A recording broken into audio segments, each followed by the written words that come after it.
I think Paul Durcan, over the past 40 years and in the 2,000 poems he has written, has really given us a soundtrack for our lives. Paul has been on a journey for 50 years, from this tiny book published in 1967 with Brian Lynch to volumes like this. And it's been amazing to see him take the psychic pulse of a battered Irish nation, but he contorts it beautifully, almost like you're looking at a spoon in a glass of water. And also he has written with extraordinary and unsettling honesty about his marriage, the tender love he has for his grandchildren, in a way that so many people can identify with. My wife died suddenly 4 years ago. The next day, Paul sent the most beautiful poem to us, and I would sooner have his words on a tombstone than my words, because they were just so moving and affecting, and they meant so much to us. The manager of the Tipperary County Hurling team has been known to use Paul's work to motivate the team.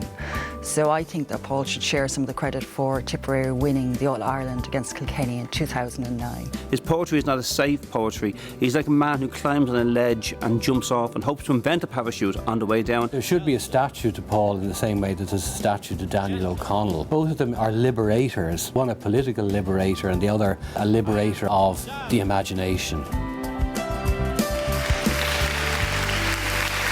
Well, now to present the Bob Hughes Lifetime Achievement Award, please welcome the current Ireland Professor of Poetry, Paula Meehan.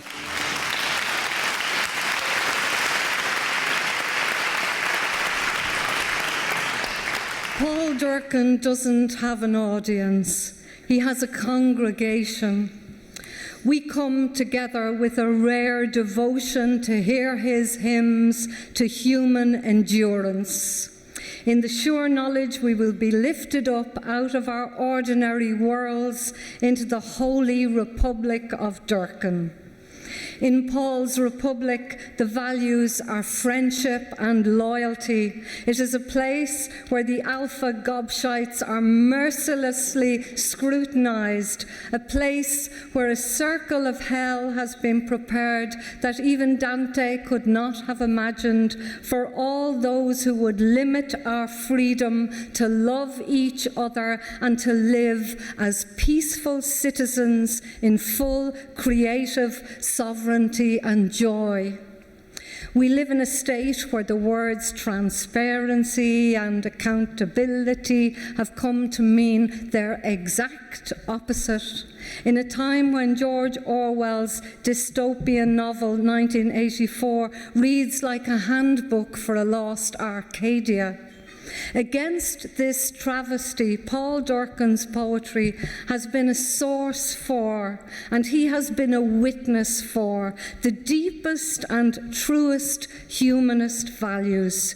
He is a sophisticated European literary artist of profound learning. His poetry has always, unswervingly, charted a path of sanity and integrity. It is my honour now to present Paul Durcan with the Bob Hughes Lifetime Achievement Award.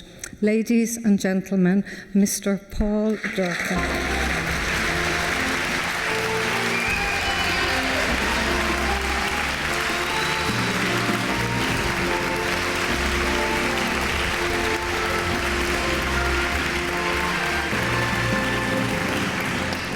First and last, and forever, thanks to my greatest supporter, my mother, my late mother, Sheila McBride. And here are a few lines for her. Sister Agnes writes to her beloved mother, Dear Mother, thank you for the egg cosy. Sister Alberta from near Clonakilty said it was the nicest, positively the nicest egg cosy she had ever seen. Here, the big news is that Reverend Mother is pregnant. whole convent is simply delighted. We don't know who the lucky father is, but we have a shrewd idea who it might be. Do you remember that retreat director I wrote you about? The lovely old Jesuit with a rosy nose. We think it was he. So shy and retiring, just the type. Father P.J. Pegasus, S.J. Of course, it's all hush, hush. Nobody is supposed to know anything in case the bishop, that young hypocrite, might get to hear about it. When her time comes, Reverend Mother officially will go away on retreat, and the cherub will be reared in another convent. But considering the general decline in vocations, we are all pleased as pea-shooters that God has blessed the order of the little tree with another new sapling, all of our own making, and of Jesuit pedigree too. Nevertheless, not a word. Myself, I am crocheting a cradle shawl. Hope you're doing your novenas. Love, Aggie.